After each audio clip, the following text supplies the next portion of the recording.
Jejak Abu Umar.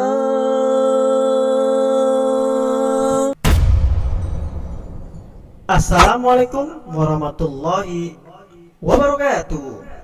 Sobat Abu Umar yang dirahmati Allah, berjumpa kembali dengan kisah-kisah sirah hijrah Rasulullah Shallallahu Alaihi Wasallam. Kali ini Abu Umar akan bertutur kisah tentang pertolongan saat hijrah. Berikut kisahnya. Kaum Quraisy sangat rapi dalam menyiapkan rencana busuk untuk menghentikan hijrah Nabi.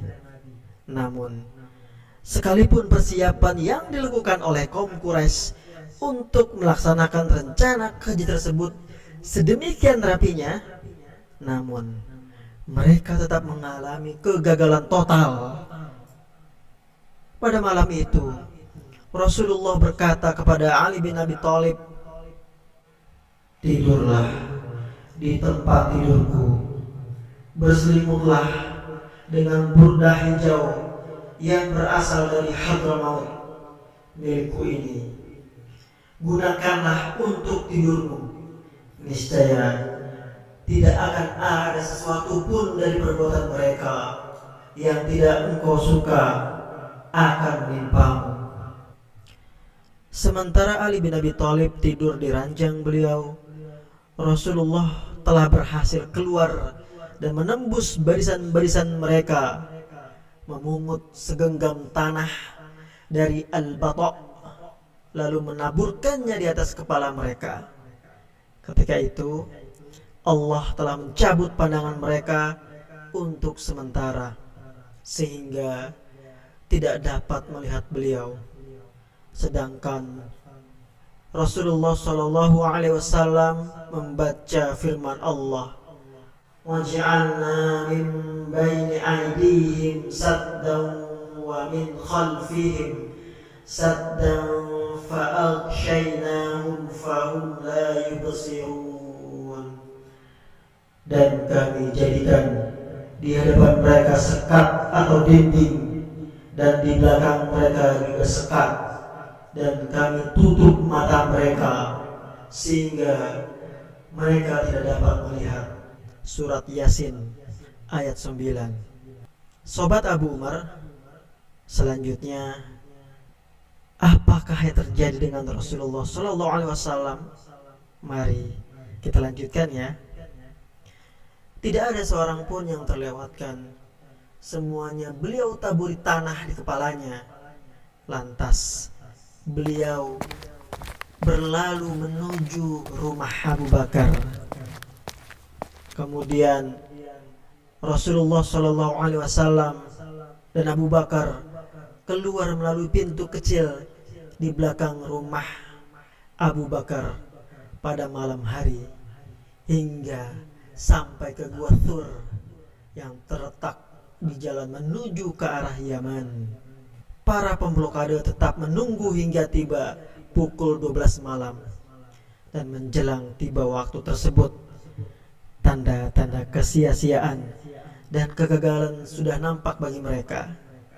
Seorang laki-laki yang tidak ikut serta dalam pemblokadean tersebut datang dan melihat mereka sedang berada di pintu rumah beliau.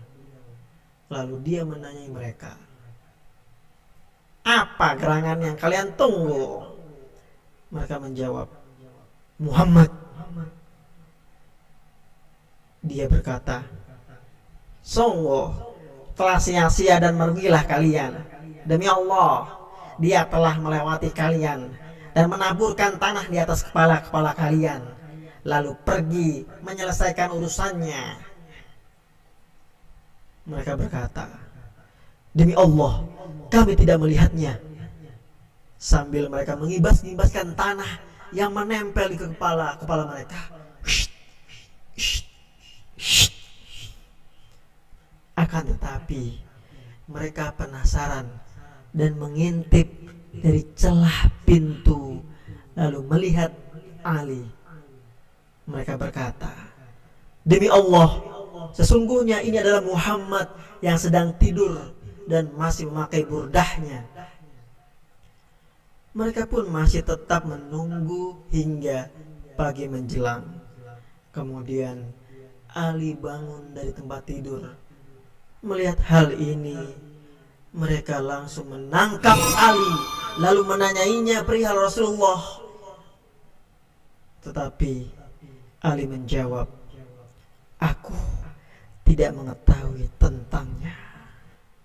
Sobat Abu Umar yang dirahmati Allah, hikmah apa yang bisa digali dari kisah ini? Mari kita gali hikmahnya. Kisah ini menjadi bukti bahwa pertolongan Allah itu sangat dekat, terutama bagi para nabi dan orang-orang beriman, bagi orang-orang yang soleh, bagi orang-orang yang ikhlas. Di saat kondisi sangat tidak menguntungkan mereka, di saat suasana sangat genting dan mencekam, Allah menolong mereka.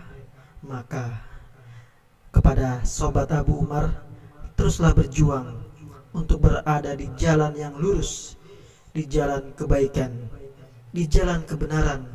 Dan jangan lupa perbanyak zikir, doa, dan membaca Quran. Semoga Allah segera memberikan pertolongan kepada kita semua dari pandemi COVID-19. Sampai jumpa di kisah-kisah berikutnya. Assalamualaikum warahmatullahi wabarakatuh.